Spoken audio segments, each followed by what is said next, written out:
Back talking the weekend's ladies football semi-finals with Cliodhna O'Connor. As Dublin held off Cork, they're going to meet Galway in the final, who beat Mayo by 1 point in super controversial circumstances. After the game, the Mayo manager Peter Leahy told Aisling O'Reilly that he believes that VAR was used, even though it doesn't really exist in certainly in the GAA, to make a key call in his side's All-Ireland semi-final clash at Croke Park yesterday. That's a claim that the LGFA have immediately said is not true. Have a look.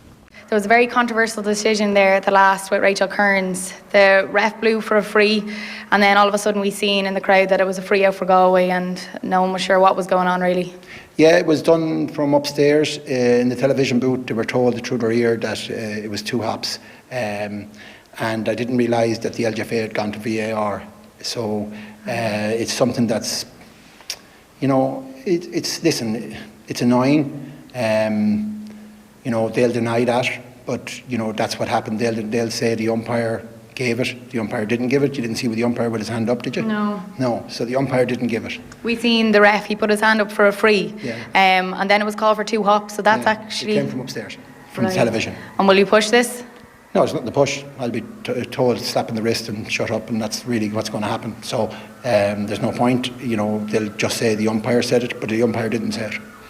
So the reality is, who's telling what and what, but all I know is our girls are devastated in there, and they should be playing another 15 or 10 minutes aside there to see, and then let's see how it goes. Alright, so Cliodhna O'Connor is here to talk to us about the end of this game. Nothing like a bit of controversy to get everybody interested. Yeah. Peter Leahy says that VAR was used, or whatever system we want to call it. The LGFA immediately denied that had been the case, that the referee had made the decision after consultation with the umpire. For anybody who hasn't seen this, there's 40 seconds left on the clock when Mayo lump a ball into their full forward line, win possession, there's an offload, there's a great run through, and then the referee blows the whistle for what's clearly a foul, and it looks like it's going to be free in, tap over point to bring us to extra time. Yeah. Something happens, the camera comes away, we don't see anything else, and next thing it's a free out, and the commentators are like, Duckredge, unbelievable, what the hell just happened? Yeah. Well, sitting in the stands, it definitely looked like a free in, and you were waiting for it, you were saying, oh Jesus, it's going to extra time and all that, so it definitely looked like she was being fouled on the way in.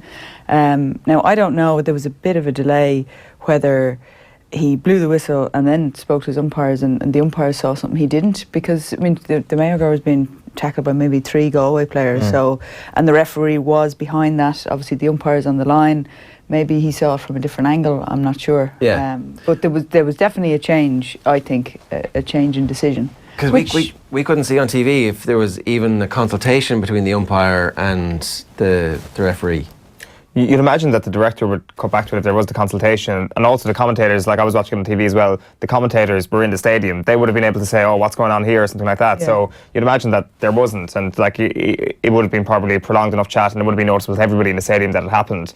So it's a free out for 2 hops, and it seems that in the middle of the second hop, her jersey's pulled, and then as she completes the second hop, it seems that she shouldered in the chest, and that's what the free is given for. And a foot block. It was a massive amalgamation of fouls. But because it happens after the second block, that's why he changes his mind and gives the free out. But I don't know. I think before that ball hits the ground the second time, I think that she has been fouled. Yeah, it was definitely, it was what was there, 40 seconds left in the game or something? 31, I think, at that stage. So it's last ditch tackling. It's let's not concede a goal. They were throwing their bodies on the line. Yeah. It did look like a free in.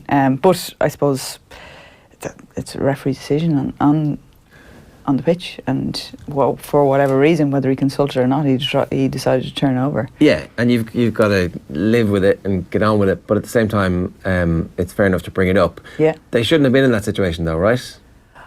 I don't think so. I think Galway deserved to win, actually. To be honest, I thought they played better football. Galway were a lot better than I thought they were going to be. They played really skillful football. I thought some of their passing into their forward line was exceptional. I thought some of their movement to their forward line was exceptional. The only thing I would say from both sides is maybe their defending was a bit naive. There was times when both sides had maybe at least 10 players back inside their own 45 in a defensive structure, but they weren't making tackles, and they were allowing people to run through. So it's just, I suppose, it's no good having all these people back if they're not actually defending, if they're just taking up space. Yeah. But I do think Galway are a better team and did deserve to win. Okay, that controversy, it looks like, is going to run and run. The LGFA have always been heralded as one of those sports organisations who do look to the future. I mean, I'm not saying that they are using VAR, but like, I'm sure they would be open to it in the future. Well, and this would need to be clarified, but I know in previous championships they have had an extra referee in the broadcasting booth that the on-field referee can, if they want to, go and ask for, if they want something clarified. Now, it doesn't work the other way around, and I was under the opinion that that was the case in this year's championship as well. Right. Now maybe it's changed, but they definitely used it in previous years. But the person in the van, let's say, couldn't You can't stand intervene. there and go, hey, hang on, you missed something there. But if the on-field referee had an issue, they could ask for it, the other referee in the van to check it. So obviously that wasn't used. I mean, LGFA said it was made on the pitch. So Yeah. That's very interesting. I didn't know that. So this is in all grounds, or if there's being televised. If there's broadcast, if Right. TG Cahir have their broadcast van with them, then there was a referee in there. And is there a sense of how that went? Were players and managers happy with that? But like, was it a kind of? It seems to be an under the radar trial almost for video refs in Gaelic games. It's definitely. I think everybody was. I think the first call was a Cork Monaghan game, and Cueva Mohan hit the crossbar. You know, when you take a shot, hits the crossbar, bounces down, and it did cross the line, and they checked it, and that was the first intervention from that analysis system, and it worked, and everyone was happy with it. Cork went on to win the game anyway. It didn't matter, but it's definitely been in place for a couple of years, and I presumed it was in place this year as well. But it's up to the referee on the pitch to use it. They don't have to use it. Right. Yeah.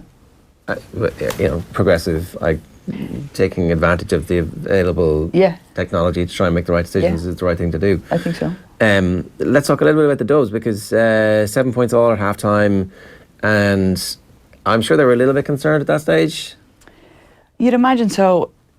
You know, I suppose watching the game, I was sitting in the stands and you're thinking, oh, come on, will this game get going? And it was very cautious and careful, and I was talking to someone afterwards and I was sort of saying, oh, it was a bit boring in the first half. And they said, did you not think it was fascinating? It was two teams that really knew each other and were trying to, you know, tactically outsmart each other and all of this. And from that perspective, you can see it. But I suppose from an entertainment, from a spectacle point of view, you're thinking, oh, well, someone score a goal, someone give us something to shout about. You know, it was a little bit flat in the first half.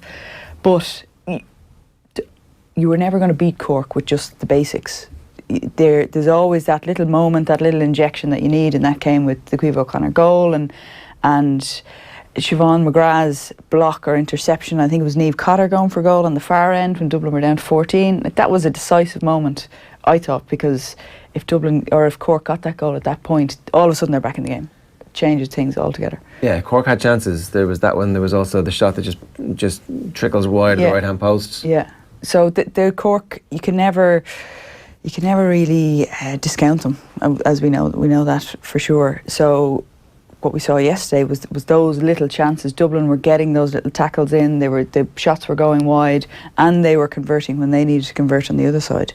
So they weren't giving those little chinks of light back to Cork. They were keeping them at arm's length in the second half. So Dublin obviously gave Cork huge tactical respect, and I think that's a natural thing, but you do wonder if the shackles have been off in the first half, but Dublin have been in the lead. Like, this may be a question that they'll have to ask themselves before the All-Ireland final. Is it just worrying about ourselves is the best thing that Dublin can do because they are the best team in the country? I think they need to. We saw flashes of it in the second half. That I suppose, shackles off football, that they can play, that more expansive football, they have that in them.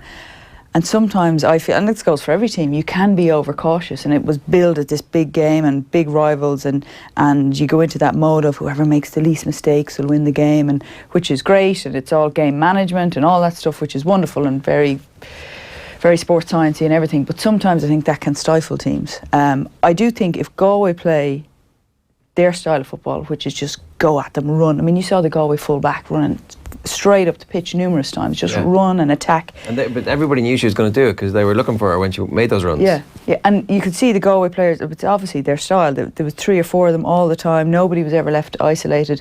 If they bring that and Dublin bring their expansive style, I think it could be a really, really good game. The only thing I'd wonder about Galway is that naivety in defence. Do they just go, and not really hold their structure in the back line when they need to? So they need to come up with a defensive structure, something that we haven't seen from Galway yet, or do they have it in the locker already in terms of producing that? I haven't seen it. The last time Dublin played Galway, I think it was last year, in a semi-final. Galway fell to pieces, to be honest with you. They were poor, and you didn't see that skill. Like they have some of the best footballers in the country that didn't come across the last time they played Dublin, and you'd be hoping that they're a little bit more savvy now. And that game against Mayo will be big. They were saying yesterday most of that team, I think, or all of that Galway team, have never played in Croke Park before.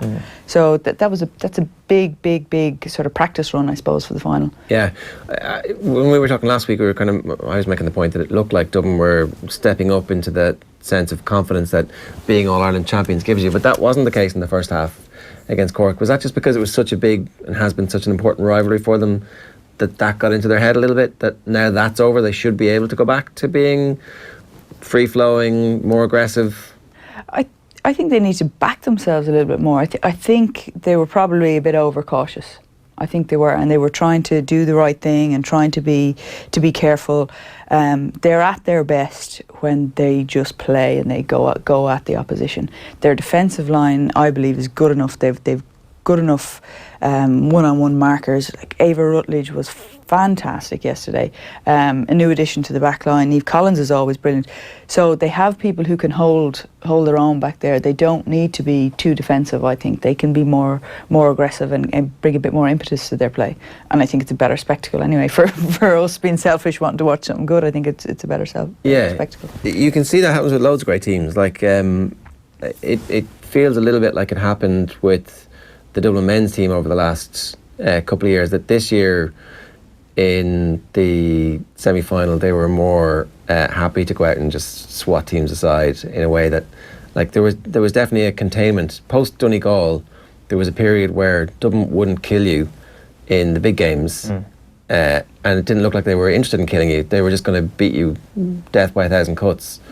They've gone back a little bit more, it seems, this year to trying to kill you again. Yeah. Teams go through cycles like that, though. It's like a tap, isn't it? It's like the ability to just say, all right, this is the period where we're going to go gung-ho, and maybe that's just a real understanding of strength and conditioning and knowing that you really only have that 10-minute period, because after 10 minutes of playing at such a high octane pace, you are going to feel it in the legs. There is a bit of sports science to it in terms of managing your game and all of that, but I think there's also an influx of this.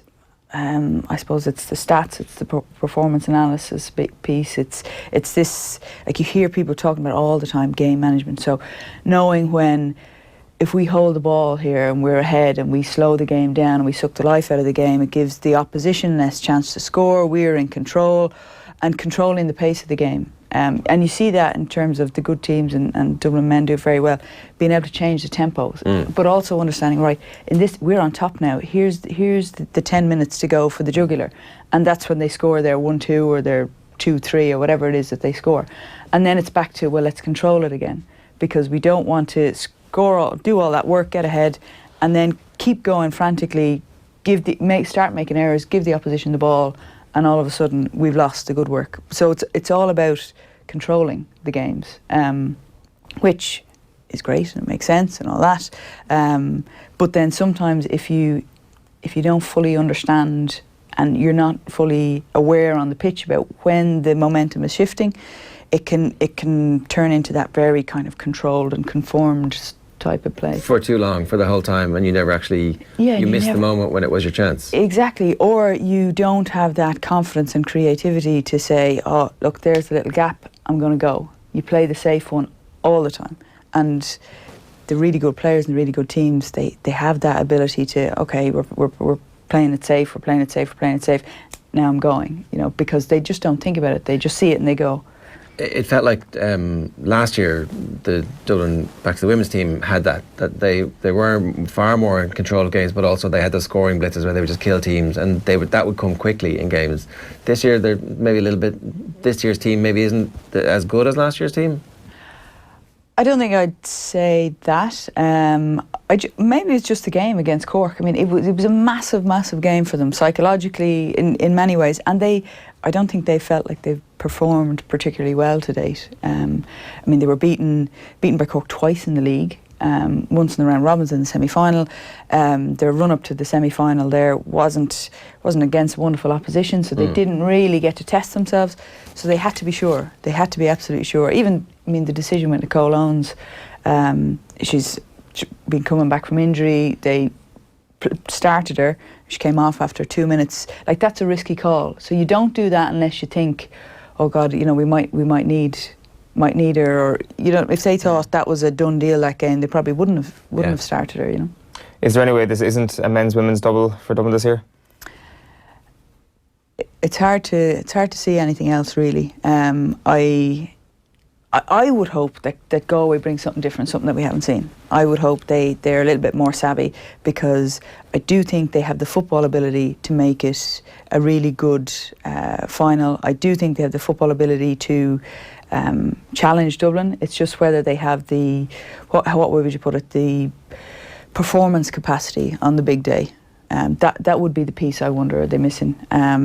With the men's, it's hard to see the lads being beaten. But that doesn't mean it's beyond possibility that they've been beaten before.